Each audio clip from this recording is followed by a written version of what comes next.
Welcome down to my 9-foot homemade oak bar. Pour yourself a cold one. You are listening to Bucs in the Basement. My name's Chris, and Craig here is the biggest Pirates fan you'll ever meet. Let's talk Pirates baseball now. Welcome to Bucs in the Basement. Now I see the changes in this town. They change, they say one thing, but then the next day it's different. They change, but they don't know what they want.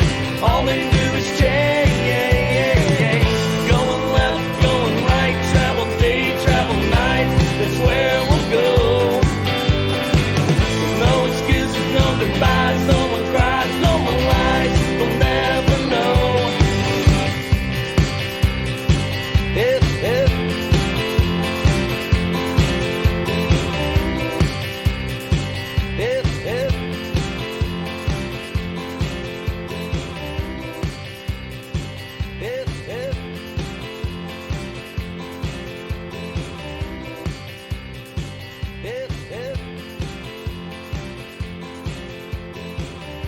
Remember to shop Yins. The link is right there in the show notes. They are the proud sponsors of Bucs in the Basement, and we appreciate their support. It's three brands for one dynasty. I'm sorry, I said that wrong. 3 dynasties for one brand. I've only been doing the thing for 6 months, Craig. I'm an idiot.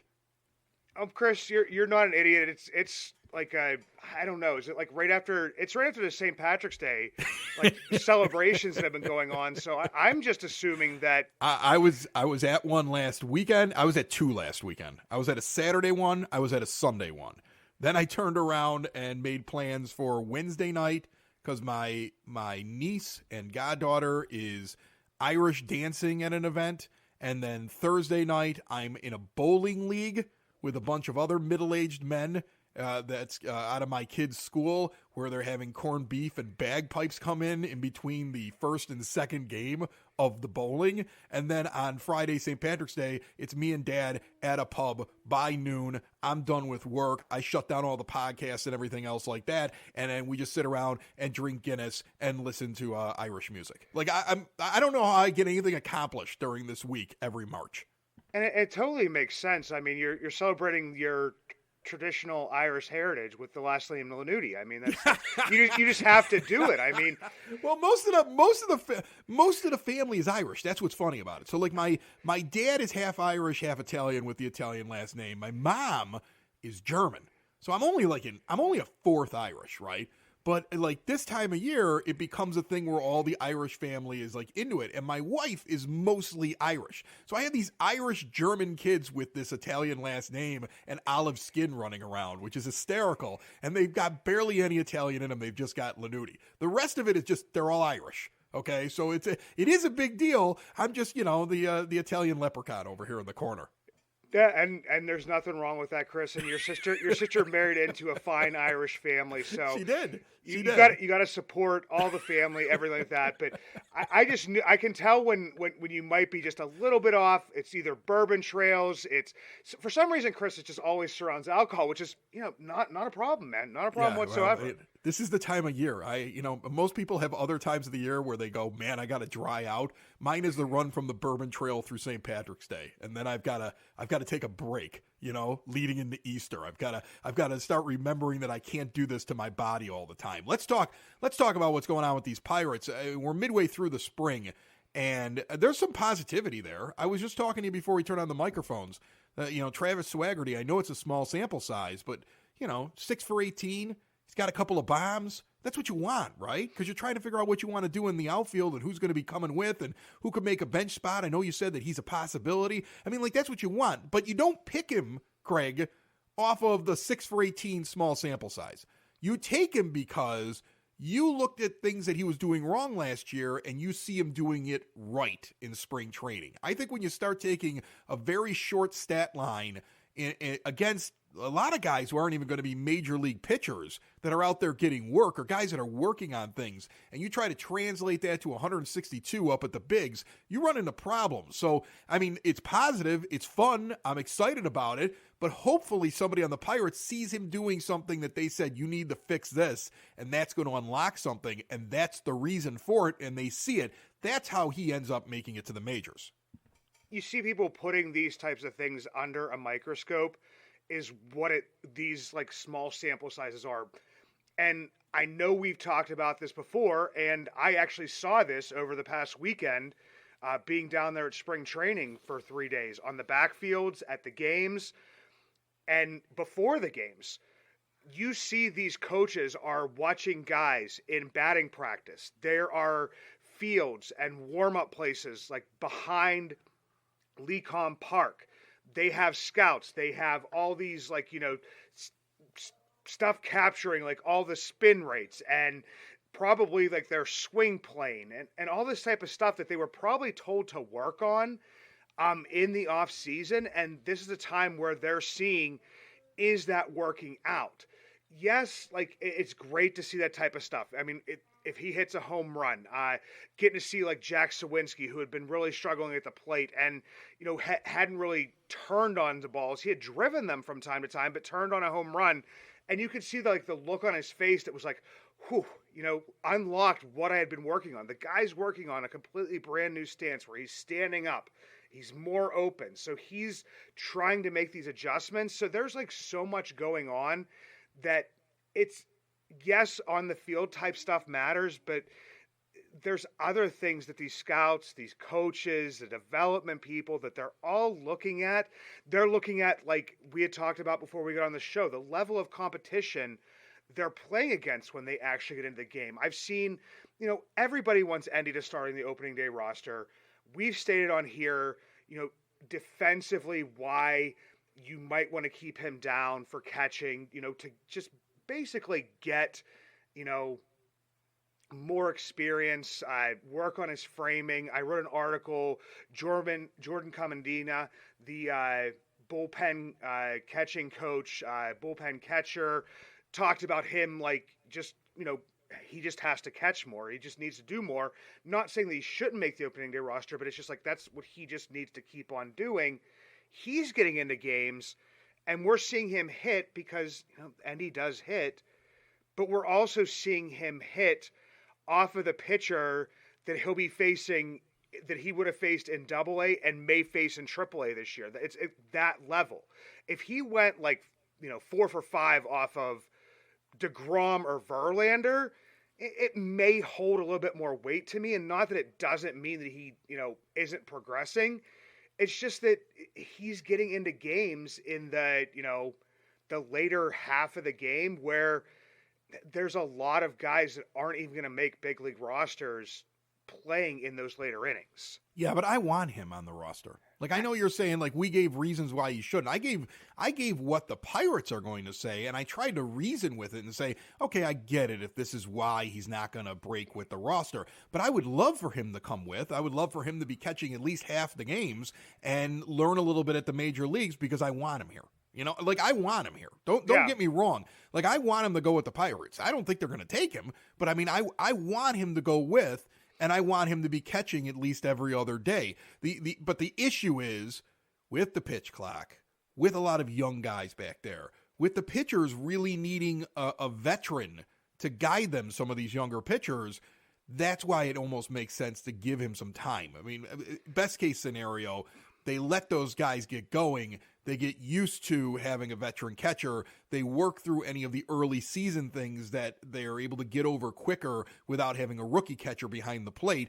The battery is doing very well. The pitchers are doing very well. And then he comes up at some point in the season, maybe a couple months in, and gets worked in. But when he gets here, you got to play him. You don't bring him up here to play twice a week. You bring him up here to play, and then you get him acclimated to the major leagues and going. Because you got to do that with every one of these guys, every one of these prospects, and you don't want to bring them up all at once. So you got to have a plan. Like, this guy's getting here now. This guy's getting here a couple of months later. This guy's getting here afterwards. Because we want to build, we want to win, we want to start building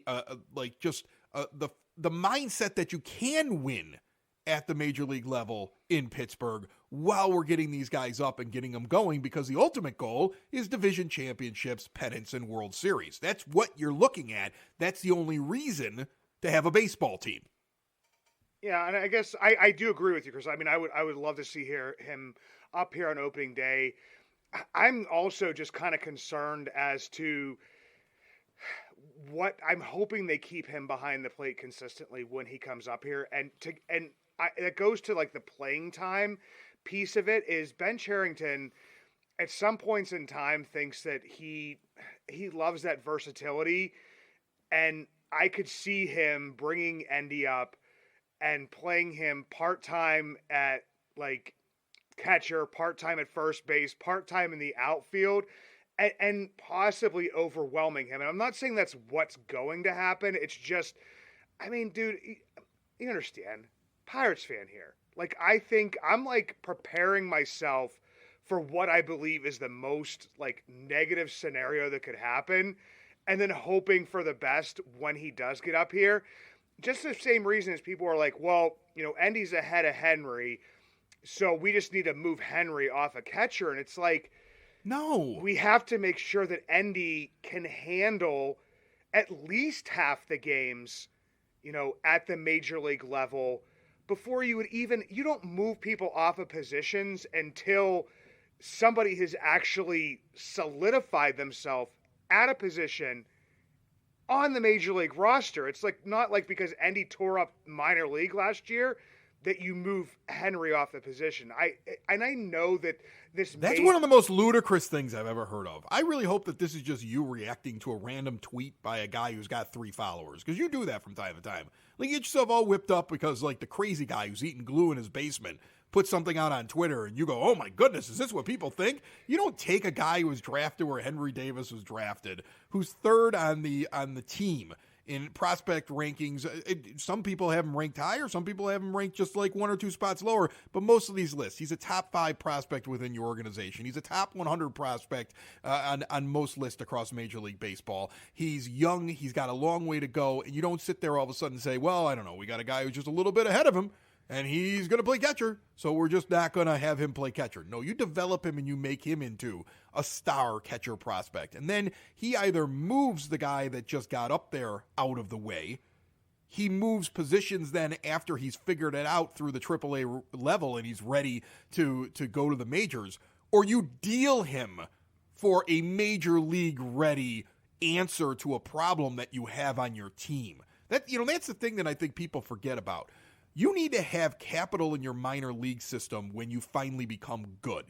One of the biggest problems that teams in Major League Baseball have when they're finally in a competitive window, and look around Major League Baseball and see the difference. You either have to spend your way to where you need to be when you are on the cusp, when you are challenging for a division, when you are challenging for a pennant, when you are challenging for a championship, or you have to be able to trade your way to it.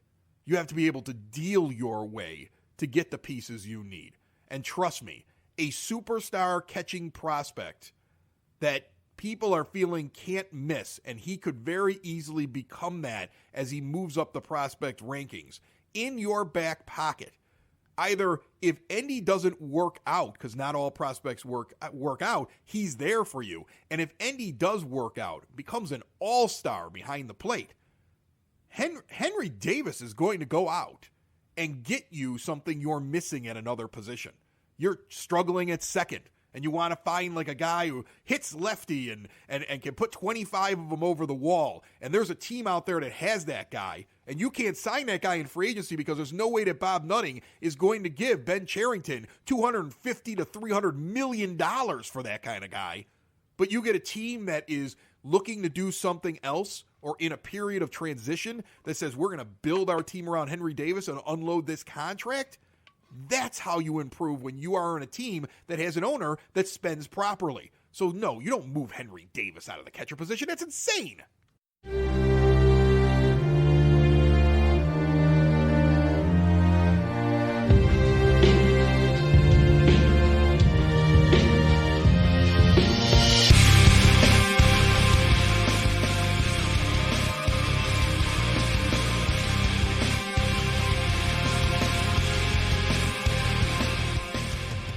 One thing I heard you say there that is also becoming like a topic of conversation is the trade capital.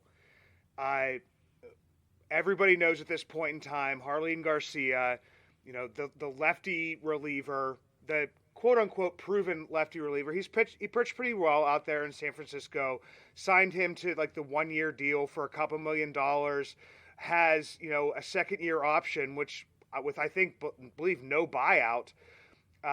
Went down. He has the forearm tightness, the dreaded forearm tightness, which the MRIs came back negative right now for the Tommy John or anything like that, the UCL.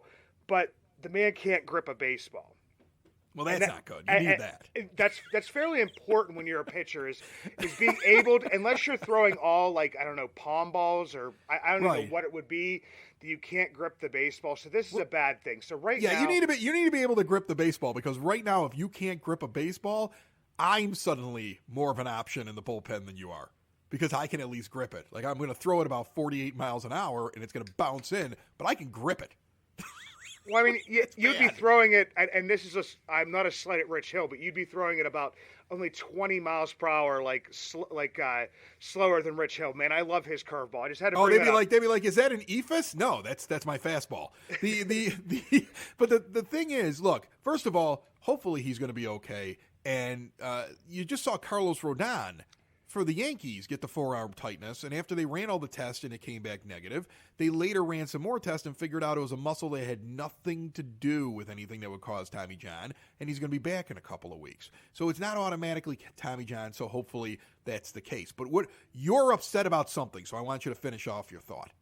No, and it's just that, I've heard, and the idea has been put out there that, we have a ton of outfielders. We have a decent amount of middle infielders. Oh, no. We acquired another, utility guy in Mark Mathias from the Texas Rangers, and talking about solving the problem with trading that draft capital for a left-handed reliever. And Chris, I just wanted to get your reaction to it, because I know you have fairly strong feelings on bullpen building for a rebuilding team. Listen, that's the dumbest idea I've ever heard in my life. It's so dumb. Let me get this straight. So you're going to trade capital, something that you either could develop within your system on your team or be something that you could trade later on. You're going to deal that for a relief pitcher when you have no reasonable prospect to win the division this year. Like, no reasonable one. Outside chance, fine. But really, if you catch fire, you'll find one in the trade market in a couple of months. Why would you do that right now? Why would you react in that way? Why wouldn't you just wait for all the non-roster invites that are floating around Major League Baseball right now that aren't going to make a team but shined in spring training? There's going to be plenty of guys coming free if it's not one of the many non-roster invites that you brought to your own camp that throw left-handed. Bullpen is the last thing that you need at the end of building a team. It is the last thing that you need at the end of building a team, because all bullpen arms are, unless you are one of the elite, and you're going to have to pay for that, or you're going to have to develop it, or you're going to have to find somebody stupid enough to give it to you in a deal, which is not going to happen, okay? The majority of guys are basically like a guy in a casino in Atlantic City who has been, losing for a couple of years. Every once in a while, he'll walk over to a penny slot and pull it and win $400, and it keeps him in the game, right? Sits down at the poker table or the blackjack table, and sometimes it's going okay for him, sometimes it isn't, and now he gets on a heater. And he's on a heater all night long, and he's just making all kinds of money. And then at some point when the heater runs out, he goes back to being useless. That's most relief pitchers in Major League Baseball. That's most of them right there.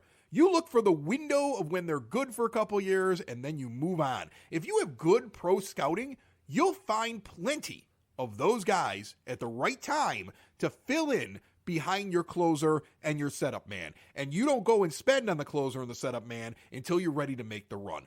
That is crazy to me. Why would you ever deal for a relief pitcher? That's what teams that are challenging for a division, teams that are going into the postseason trying to figure out what they're going to do in the 6th and 7th inning to get to their 8th and 9th inning guys when they're in a 7-game series and they need the best of the best to put their team over the top. That's when you deal for a relief pitcher. You're going to deal for a relief pitcher now? At this stage, I wouldn't give up anything.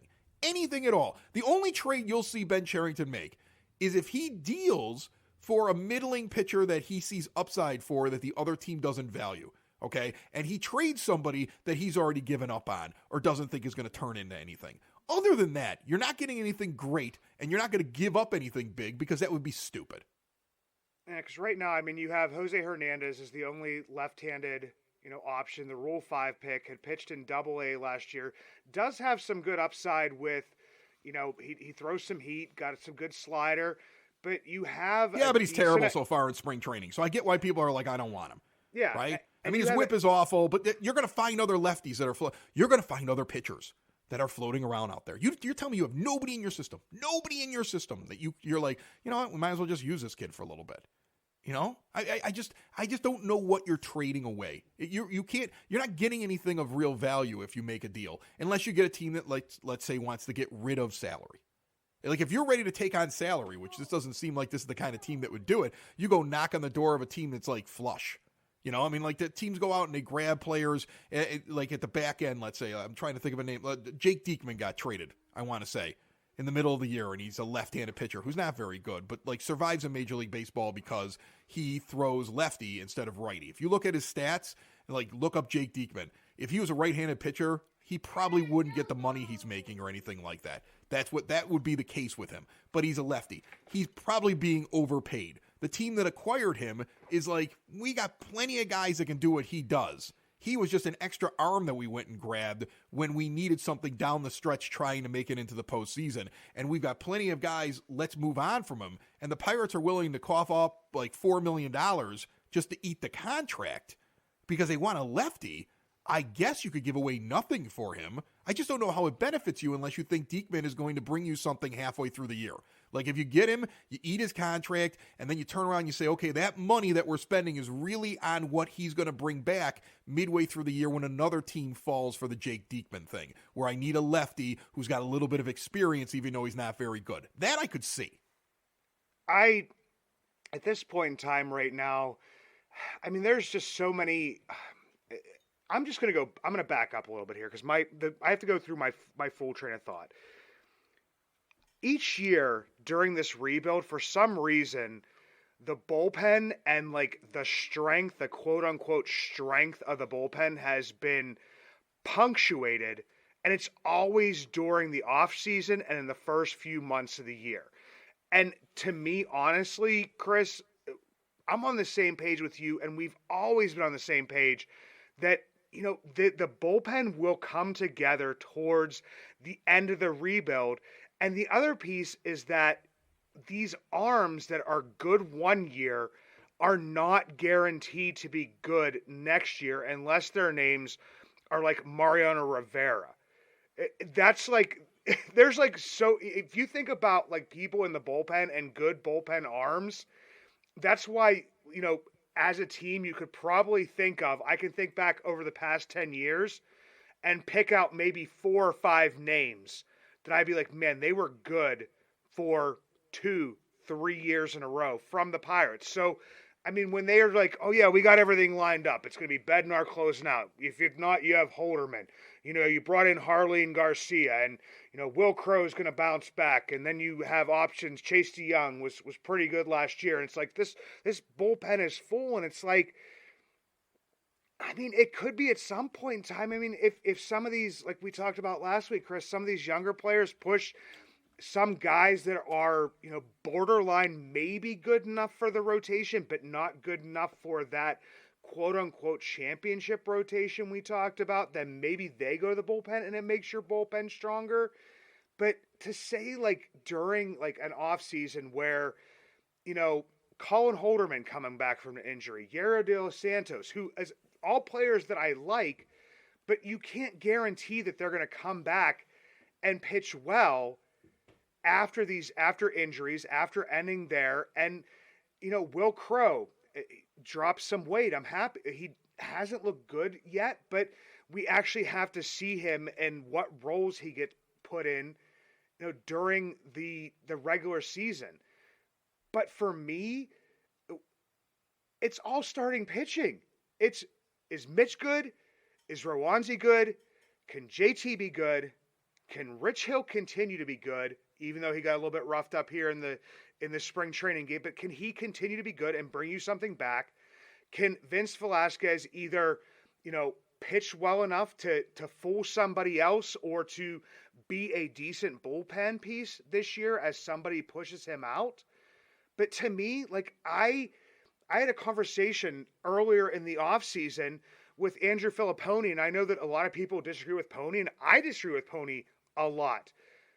But we had the same thought of why the heck didn't we trade David Bednar last year? Because he hasn't been able to finish a season in the last 2 seasons because he's had back issues. And you got him pitching high leverage situations in the World Baseball Classic every single time I turn around. It seems like he's on the TV, pitching, and that's great for him.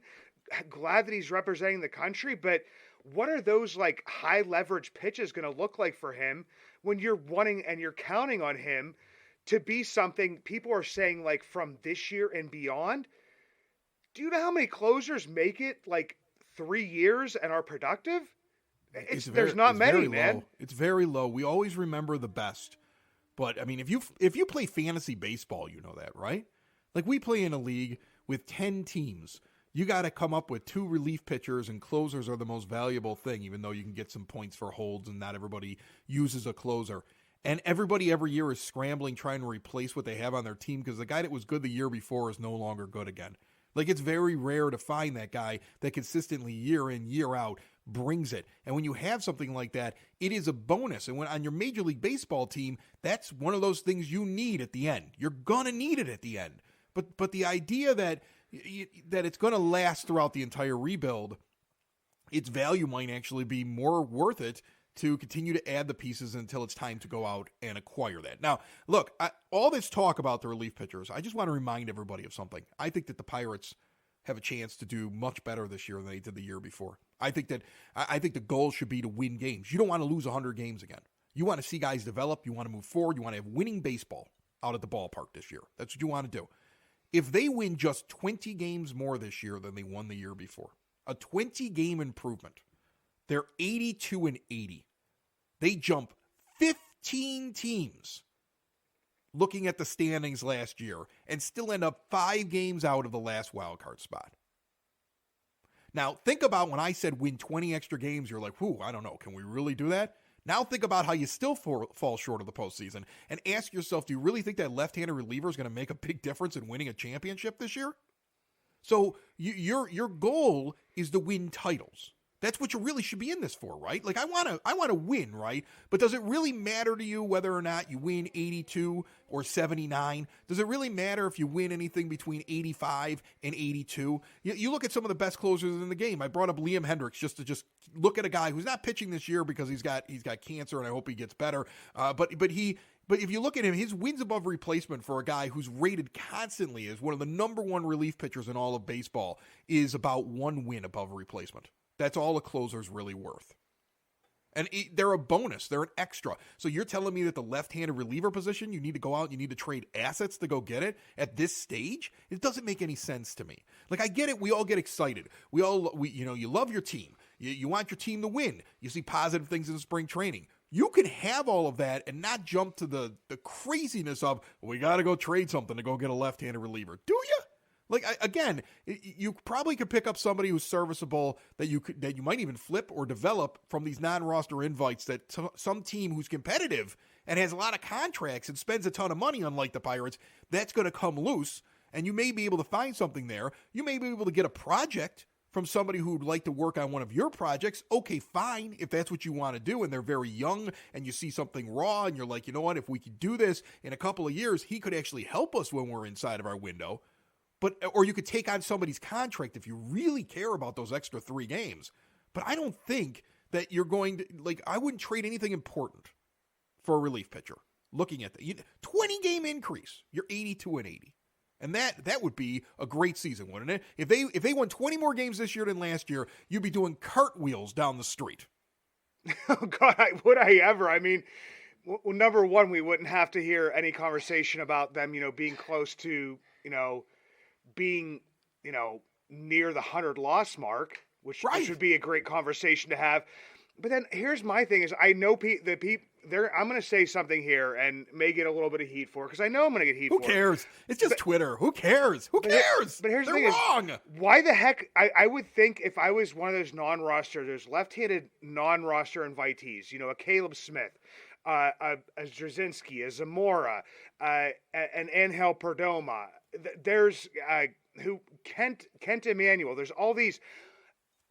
I would just honestly just burn through all of them and hope for a few good games from each of them, as opposed to getting rid of somebody else. Like getting rid of somebody, because if somebody can tell me that they have an answer on, you know, who the odd man out is out in the outfield right now in that AAA depth, I would probably call you a liar, because even though like Cal Mitchell can't field that great, he's out hitting almost everybody in that outfield.